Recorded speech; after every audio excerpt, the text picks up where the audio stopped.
To our next contestants, Paul and Tracy Ruddenclaw. Thank you. Enjoy the night. Thank you. Good evening, everyone. I hope you're all having an enjoyable evening. I know I will be in 10 minutes' time when I'm sitting back down over there. In fact, I'm not even particularly sure how I ended up here speaking tonight, as I'm pretty sure the agreement we had on entering this competition is that if things got this far, Paul would do all the speaking. He can be a bit of a persuasive bugger sometimes. On the scale of things, this is right up there with things he has convinced me to do.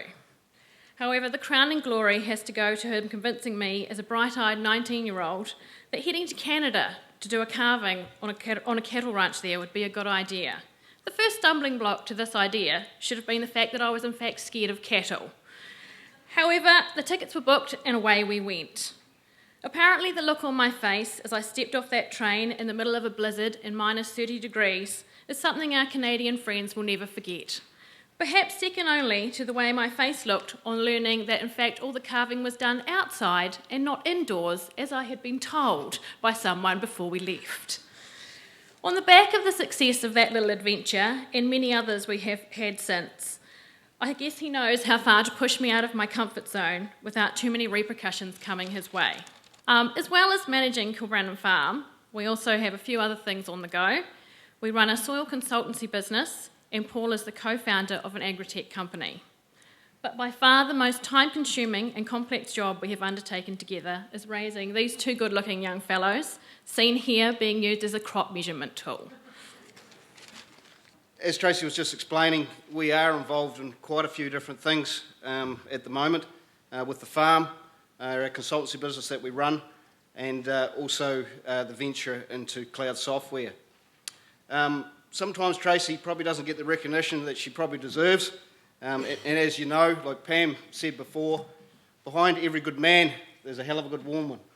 And to be quite honest, if it wasn't for Tracy, we wouldn't have probably achieved half as much as what we have. And it's a really good honour tonight to have our two young sons here. Dad's been away quite a bit over the last 2 years, and it's really good for them to be here tonight and actually see what Mum and Dad have been up to a little bit. So I probably need to give you a wee bit of an insight into our farming philosophy and also our business philosophy. You've probably all heard the phrase, keep it simple, stupid. That doesn't mean that we're simple, and it doesn't mean that we're stupid. But over time, we've actually both found that sometimes the simplest systems are the most effective and the most productive and also the most profitable. It takes a lot of determination and a hell of a lot of skill to actually achieve a simple system.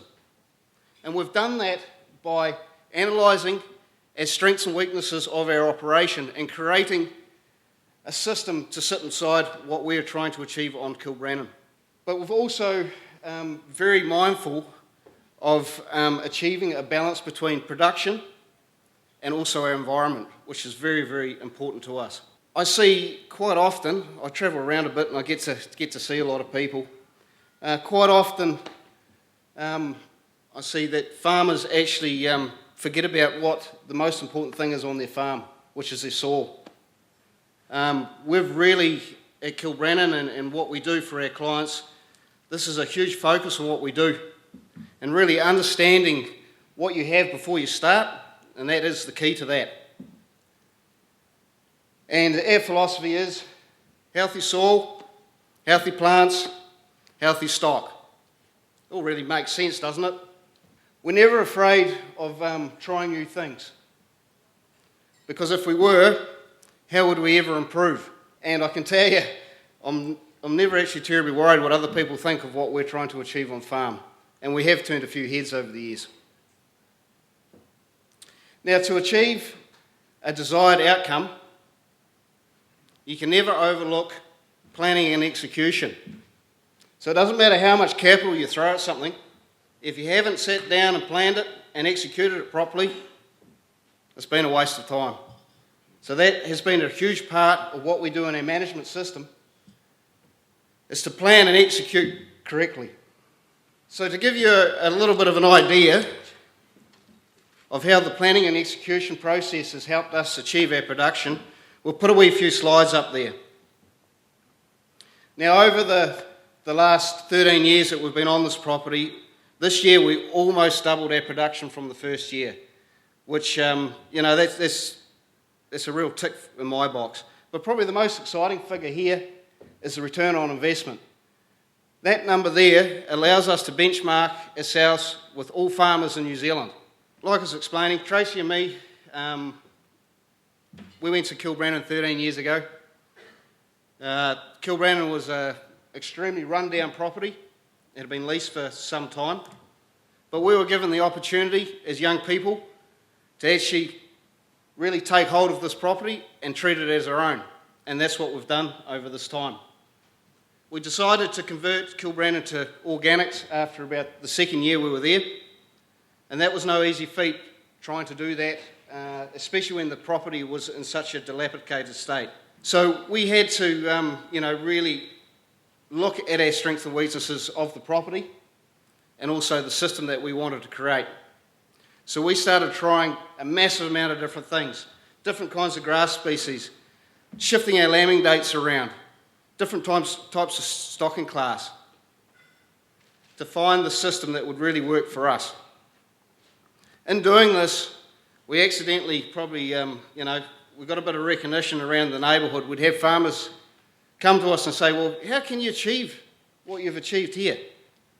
And before we knew it, we're actually consulting for quite a large number of them in our immediate area, which was really great. One thing that has always set us apart from a lot of the other farmers in our area, or actually probably a lot of farmers, we've been sticklers for keeping information. So I'm very, very disciplined on keeping records and actually using those records for some use. So sitting down, going through that, analysing it and saying, well, hey, that didn't work, and being honest about that, and why don't we go over here and try this? So it was quite a surprise to myself getting involved with different farmers in our area and through New Zealand too, that record keeping wasn't actually a big thing. But for me as a consultant, I really needed that information to give them an informed answer. So even though they weren't keeping it, I decided, well, hey, why don't I just start keeping records for these guys? Which was great. The only one problem about that was, after we got through the process for a couple of 3 years, at 10 o'clock at night, hey, Paul, what do we do in paddock BC? And then they'd be fine, you hang up to that guy, and all of a sudden there'd be another phone call. Hey, Paul, I just sprayed this paddock out. Could you just write that down in there and put the chemical rate in? Great. So this probably carried on for another year, and we were having to handwrite 3,000 records 2 or 3 times a year. What a massive pain in the ass that was. So, we really needed a solution. Didn't know quite what that solution would be, but I had a pretty good guess that it was probably technology. I'm not very technology savvy, well, at the time I wasn't, but one of the guys that I was working for, him and myself went out and we had a look at just about every product that we could possibly find in New Zealand and around the world. We signed up to them all, we started playing, can we do this, can we do that? And we were absolutely horribly disappointed with what we found. It wasn't practical for what we were doing. After a wee bit of discussion with a few of the other guys, they had this guy that was coming down to Te Anau to do some few maps for them. This guy here, Andy Lowe. Now Andy Lowe's core business is in farm mapping. So Andy and me got together and we had a bit of a yarn about what I needed to, for my business and also for the guys that we were working with. Andy said, well, hey, look, Paul, I'm actually looking to do something a little bit different with my business as well. So we started the process. One night Andy gave me a ring and said, hey, Paul, I found someone that'll be ideal to write this program for us. I said, oh, that sounds pretty good. Is he a practical sort of bugger? And he said, yep, no, he'll do the job. So over the next 3 months, Matt Gilbert, our designer, he drew up a basic program for us, gave it to us for better testing. We backdated ourselves 13 years, and our clients up to 8 or 9 years worth of information, and started rolling with it. And it wasn't long before we realised that we'd actually created a solution that no one else had created, which was fantastic. So from there, Agri360 was born, and it went out on public market November last year. And sometimes I have a little bit of difficulty trying to explain how everything fits in together, because it is quite a story. But ultimately, if it wasn't for one, the others probably wouldn't exist. And if I wasn't a successful farmer, I wouldn't be a successful consultant, and AgriMap or Agri360 probably wouldn't exist. It's hard to believe 2 years ago I couldn't even turn a computer on. I could hardly turn a computer on. And as sure as hell couldn't write an email. And it's a real privilege to actually be part of a global solution now for agriculture. And extremely rewarding for myself to see the farmers that we work with adopt things that we've done on our farm for their own businesses, but also go out and meet businesses like Richard and Tony and Pam. Sorry, Richard, Tony and Pam. And get their feedback and see how they're doing things. Very rewarding. Tracy and my goals are pretty simple, really. We want to be farmers, and if possible, we want to farm in our own right. That is extremely difficult to achieve without capital and behind you, which has challenged us to look outside the square at times. But I'm pretty sure we're going to achieve that shortly.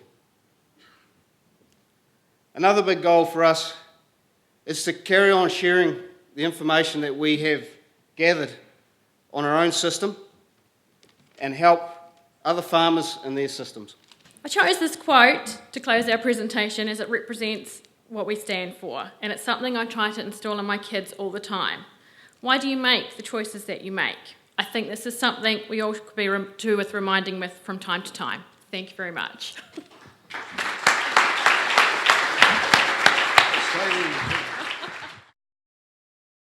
Has anyone got any questions of Paul and Tracy Ruddenclaw? Are you certified organic? Yes, we are. Yeah, we are fully certified middle of 2006. If I wrote you a cheque for $1 million tonight, how would you spend it to increase the productivity and profitability on your farming enterprise? That's actually quite a good one, isn't it? I'm from the North Island as well, so that makes it harder. Yeah. So probably how I explained it there before, soil is our limiting factor a lot of the time, so it's deficiency in nutrients there. And I know that with us at home, if we could spend more money on nutrient, we would get more production. And we've achieved actually just that over the last 10 years. So our soil fertility when we first started was absolutely shocking. We're not where we want to be just yet, but like I said before, we've almost doubled our production in the time that we've been there. And a lot of that has got to do with the soil fertility and understanding that. Hi guys, I'm part of the Kellogg's leadership crew this evening, and we've had a lot of discussions around technology and the uptake of technology, and we did actually discuss AgriMap today and Agri360, which is great, so I'm glad to see you guys up there, well done. So we talked a lot about behaviour change and actually getting people to adopt this technology, which is quite a difficult thing. There's a lot of things on the market. And you guys also talked about giving back. So I just want to know a little bit more about how you're going to tie in what you do, which is making things easier, it's innovation, and you're giving back. Yeah, so a big part of how AgriMap Agri360 has been evolved really comes down to myself probably understanding the difficulties that farmers have and how unique farmers can be at times. I know personally, and probably most of the guys that we work with, we do things reasonably similarly, but quite often quite differently. And to get them to adopt technology, it has to be simple, it has to be flexible. So that was the ultimate problem when we looked at the other solutions out there. Guys just couldn't pick them up and run with them straight away. You know, if it's not simple, guys don't adopt them. It has to be simple. Agri360 is not finished by any means, but simplicity is the key to a lot of things. You've emphasised your organic system. Could you be specific about the fertilisers that you use, please? Okay, so we don't, we still use P, we still use K, we still use trace elements and calcium, magnesium, just like any conventional farmer would. There's no difference in the soil science that we work on with any conventional farmer. We just swap out the product so it's a certified product. Okay, so what we use, righto. So our phosphate inputs would either be guano phosphate or RPR. Okay, we'll use sulphate of potash for a K, lime for calcium. Magnesium could be a kieserite or a mag sulphate. And then all your trace elements are very similar, but they tend to always be sulfates, not oxide. And that's pretty well it, really. Sulfur is an elemental sulfur. I'd just like you to put your hands together again and congratulate these two for stumping up, and well done.